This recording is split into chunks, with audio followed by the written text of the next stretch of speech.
Le Samsung Galaxy S24 FE vient de sortir en France et il est déjà sur ma chaîne YouTube, on va en parler aujourd'hui. Pour celles et ceux qui souhaitent voir la vidéo de déballage, comme toujours, rendez-vous dans la catégorie Short sur ma chaîne YouTube. La vidéo a été mise en ligne il y a quelques heures, mais aucun spoiler, il n'y a vraiment pas beaucoup d'accessoires avec ce smartphone.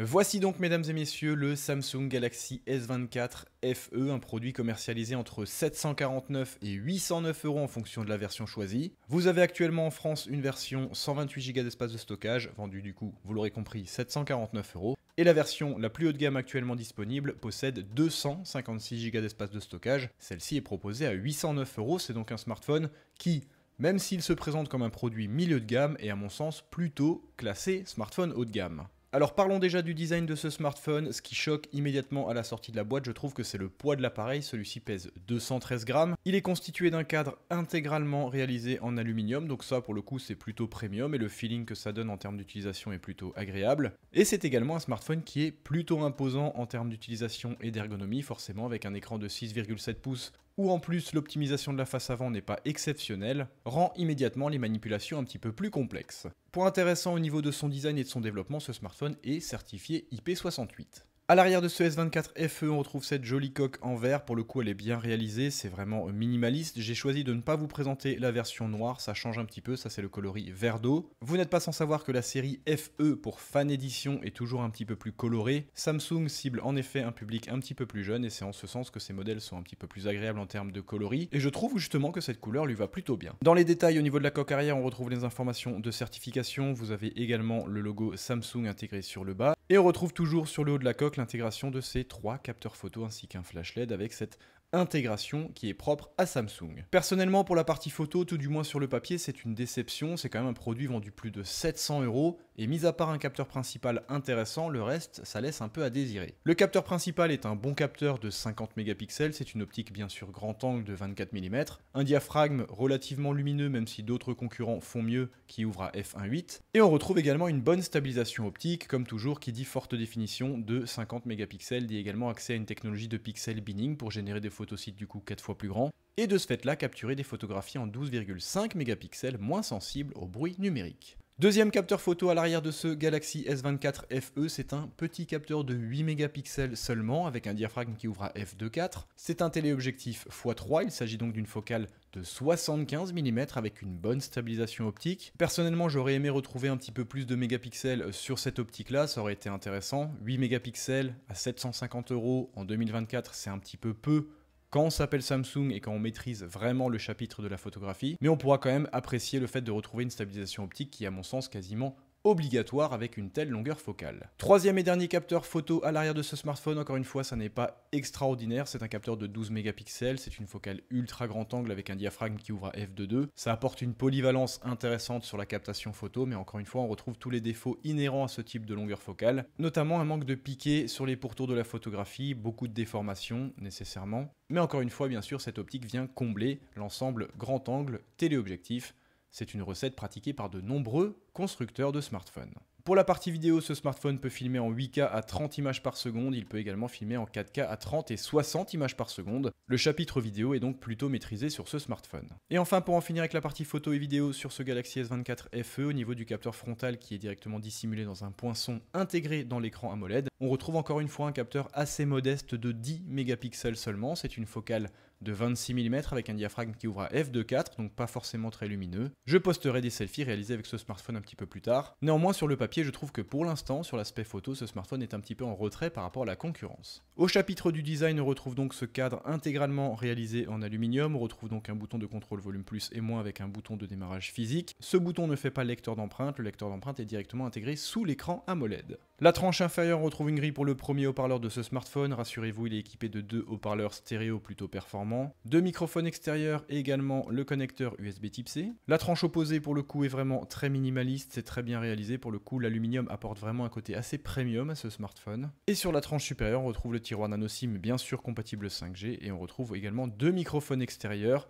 Le second haut-parleur de ce smartphone est intégré entre l'écran et la bordure. Avant de parler de l'écran de ce smartphone, on va parler de ses performances. On retrouve donc un processeur maison baptisé Exynos 2400E, une version un petit peu moins performante que l'Exynos 2400 déjà connu et répandu sur d'autres smartphones de la gamme. Vous aurez droit à 8 Go de RAM, 128 Go d'espace de stockage ou 256 Go d'espace de stockage en fonction de la version choisie. Et enfin, la partie graphique est assurée par un GPU Xclipse en version 940.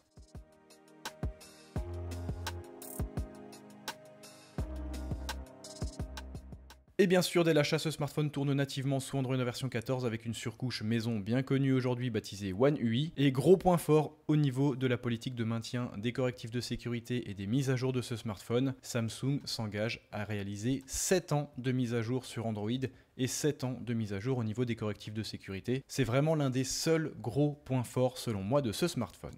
Concernant l'affichage, rien à redire de particulier, on retrouve un écran assez imposant de 6,7 pouces de diagonale, une excellente technologie dynamique AMOLED 2X, une définition Full HD+, donc du 2340 par 1080 pixels, ce qui vous offre une densité de 385 pixels par pouce. Point intéressant au niveau du taux de rafraîchissement, celui-ci culmine à 120 Hz. La luminosité maximum est également très bonne, celle-ci culmine à 1900 nits dans les essais laboratoires. Et au niveau de la protection, on ne retrouve pas de film de protection posé en usine sur ce smartphone, mais on retrouve un excellent traitement Gorilla Glass Victus Plus sur la face avant. Donc vous l'aurez compris, au niveau de l'écran, c'est vraiment un bon smartphone, l'écran est lisible, agréable, les couleurs sont vraiment pétillantes. Néanmoins, personnellement, j'aurais préféré retrouver un écran un petit peu moins grand, du 6,4 pouces par exemple, avec des bordures beaucoup plus optimisées qu'elles ne sont ici. Le menton est assez proéminent, je trouve, pour un smartphone proposé par Samsung en 2024 aux alentours de 800 €. Un Samsung Galaxy S24 FE plus compact que celui-ci aurait été à mon sens un petit peu plus judicieux. Au chapitre de l'autonomie, encore une fois, rien de particulier et même plutôt une déception. On retrouve en effet une petite batterie de 4700 mAh seulement. C'est assez étonnant, je trouve, au vu de la diagonale de l'écran, de la taille générale du smartphone. À mon sens, il aurait été assez simple de placer un accumulateur un petit peu plus solide qui passe au moins les 5000 mAh. Et deuxième grosse déception au niveau de sa vitesse de charge en filaire, on sera limité à du 25 watts. Je trouve qu'il est difficilement justifiable en 2024 de proposer de telles performances à plus de 700 € quand on s'appelle Samsung. Et ceux qui le souhaitent pourront également recharger ce smartphone sans fil via une technologie Qi, mais encore une fois, il faudra être patient. On ne pourra pas dépasser la puissance de 15 watts seulement. La connectivité, encore une fois, rien de particulier. Ce smartphone est bien sûr compatible 5G, pas de Wi-Fi 7 au rendez-vous, uniquement du Wi-Fi en version 6, pas de Bluetooth non plus en version 5.4, on sera limité à du Bluetooth en version 5.3, un module NFC compatible également avec une carte eSIM. Et pour le reste, ça reste un produit qui tourne encore une fois comme tous les smartphones Samsung, donc il y a vraiment énormément de produits Samsung actuellement disponibles sur le marché. Quand vous allez chez Darty, à la Fnac, peu importe, vous avez des étals complètes de smartphones Samsung, des A15, A25, A35, A55, S23, S24, etc. Il y a vraiment plein de produits proposés par ce constructeur aujourd'hui. Personnellement, je ne suis pas un grand fan de la marque, mais je n'ai rien non plus contre eux, au contraire, ils savent faire des smartphones, ils savent faire des beaux écrans, ils maîtrisent le chapitre de la photographie, mais c'est pas vraiment des produits qui me font vibrer aujourd'hui. Voilà donc pour ma présentation rapide de ce Galaxy S24 FE, un produit commercialisé en France depuis quelques jours entre 749 et 809 € en fonction de la version choisie. Personnellement, je saluerais la certification d'étanchéité IP68 et son cadre en aluminium qui pour le coup donne vraiment un aspect premium au produit. Et je saluerais surtout cette politique de mise à jour assurée par Samsung de 7 ans, que ce soit au niveau de l'OS ou des correctifs de sécurité. Donc là, on est quand même sur un smartphone qui sera maintenu à jour jusqu'en 2031. C'est assez bluffant et c'est assez impressionnant, je trouve, pour être souligné dans cette vidéo. Pour le reste, à mon sens, il n'a absolument rien pour se démarquer de la concurrence. Au niveau de l'autonomie, ça ne va pas non plus être très impressionnant, je pense, avec ce petit accumulateur de 4700 mAh et cette charge filaire limitée à du 25 watts. Quant au chapitre des performances, je ne me fais pas trop d'inquiétude. En effet, le processeur Exynos 2400E a déjà été testé et les performances sont clairement au rendez-vous. Donc dites-moi dans les commentaires ce que vous pensez de ce smartphone. Dites-moi si c'est un produit selon vous intéressant et pertinent par rapport à la concurrence en 2024. Je posterai les photos et vidéos réalisées avec ce smartphone sur mon compte Instagram, donc n'hésitez pas à m'y rejoindre. N'hésitez pas également à vous abonner à ma chaîne YouTube, j'ai besoin de vous pour continuer ces vidéos. Merci d'être toujours plus nombreux, on se retrouve très bientôt. Bye bye.